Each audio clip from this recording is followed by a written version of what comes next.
So how to spot emotionally unavailable people. अभी लगता है कि अरे यार इतने साल हो गए शादी के, but my husband is emotionally not attached with me, and if there are no emotions involved, and even after continuing 10 or 20 years of marriage, एक जो एक बॉन्ड होना चाहिए था वो है ही नहीं। काश ये बात मुझे पहले पता होती कि यार ये बंदा इमोशनली अनअवेलेबल है, तो शायद से मैं ये रिलेशनशिप में या ये मैरिज में मैं जाती ही नहीं, and I would have not wasted so much so many years into this. So जब भी आपका कोर्टशिप पीरियड चल रहा होता है, सो आपको जब आप देखते हो, अब अरेंज मैरिज में अगर आप बोलोगे कि अरे यार हमने फटाफट शादी की 1 महीने में, 2 महीने में, 6 महीने में, है ना? तो फिर आपको लगेगा अरे यार मेरे को तो पता ही नहीं चला, हम बहुत कम मिले हैं, या फिर ज़्यादा बातें नहीं हो पाई, या व्हाटएवर जो भी रीजंस आपके पास है। इमोशनली अनअवेलेबल बंदा कैसा, कैसे पहचानोगे? व्हाटएवर वर्नेबिलिटीज जो आपकी है, आपकी जो रियल नेगेटिव इमोशंस है, कभी ना कभी तो बाहर आते ही हैं। नहीं आते हैं तो एज अ टेस्ट आप, है ना, एम्पैथी टेस्ट बोलते हैं उसको, आप चेक करो कि यार ये बंदे में एम्पैथी है या नहीं है। Not in words, okay, not in words but in actions. जैसे ना, अगर आप अपने फैमिली मेंबर्स में कुछ चलो कोई बीमार है, आपके पेरेंट्स हैं, या फिर आप खुद बीमार होते हो, तो तब वो बंदा आपके लिए कितना क्या कुछ करता है, क्या लिमिट क्रॉस करके आपके साथ खड़ा रहता है।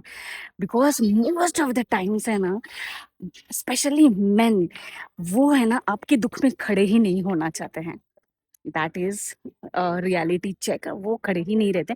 ये बहुत एक्सपेक्टेड है फ्रॉम वुमेन की भाई वो मरे, वो उसका हाथ पैर टूट जाए, कुछ भी हो जाए, कितनी भी सर्जरीज हो जाए, आपको आपका आपके बच्चे को संभाल के, उसके बूढ़े माँ बाप को संभाल के आपको पति की सेवा करनी है।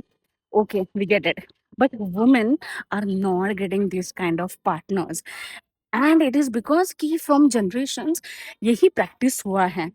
So whatever they have seen, they have witnessed in their homes, यही होता है। So healthy emotionally available person will go out of his way to be present with you, even if it is in hospital. He will request your parents कि can I come and stay, और hospital visits करना है, या फिर caring nature है, या कुछ भी। सेकंड है आपका वर्नेबल इमोशंस, जो मैंने आपको बताया था, उसमें आप गुस्सा निकाल रहे हो या फिर कभी इरिटेट हो रहे हो, मूड स्विंग्स है, उसको वो कैसे हैंडल करता है वो देखो। Because most of the man what they say, oh you are you know having mood swings, periods चल रहे हैं, तुम्हारा तो ये तो नाटक है, ड्रामा, ड्रामेबाज हो तुम, यहाँ हमेशा ड्रामा ही करती रहती हो। बट इमोशनली अवेलेबल पर्सन ये नहीं बोलेगा, वो बोलेगा अरे यार, are you in pain, let me get some ice pack या फिर हॉट वाटर बैग।